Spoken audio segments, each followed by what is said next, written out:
this strategy work, and can Republicans counteract it? Let's ask Fox News contributor Pete Snyder. Pete, thanks for joining us this morning. So this election is not about the president, says the Democratic pollster. That's the moment when you know that this election really is about the president, isn't it?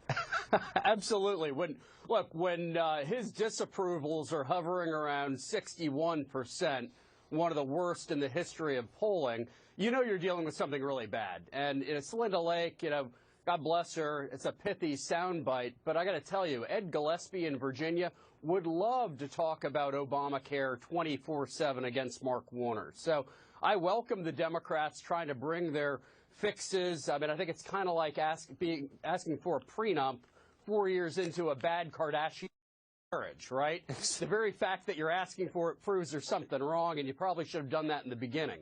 So Slynn's advice is don't run against Obamacare, run in favor of fixing Obamacare. Now, Obamacare, it was almost 4 years old. I mean, it was a number of years ago it was voted into law, and Democrats haven't done anything substantial to fix it in the Congress. Do you think voters are going to believe now, right before the midterm, that they want to somehow fix it? Not at all. They're going to see it for what it is, which is election year engineering.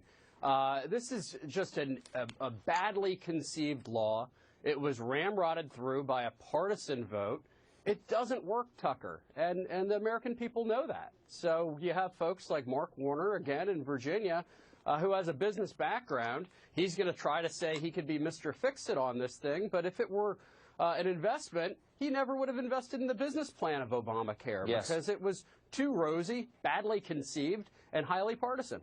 I'm going to throw a number on the screen that'll give you a sense of why Democrats don't want this election to be about Obama. The question is, if the president campaigned for a candidate, you're more likely to vote for that person. 45% say we'd be more likely to vote against the person Obama votes for versus 18% who are impressed by the president's campaigning. You're not going to see Obama on the road for a lot of candidates, are you, this year?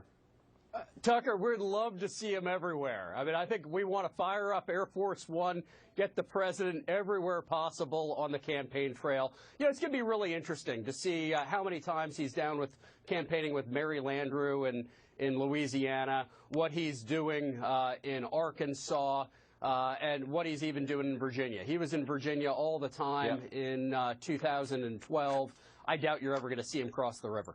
Pete, give me your 2-second answer. What would you assess the chances of Republicans taking the back as? What's the number? I'm more bullish than Nate Silver. I'd say 70%. He says 60. I'd say 70.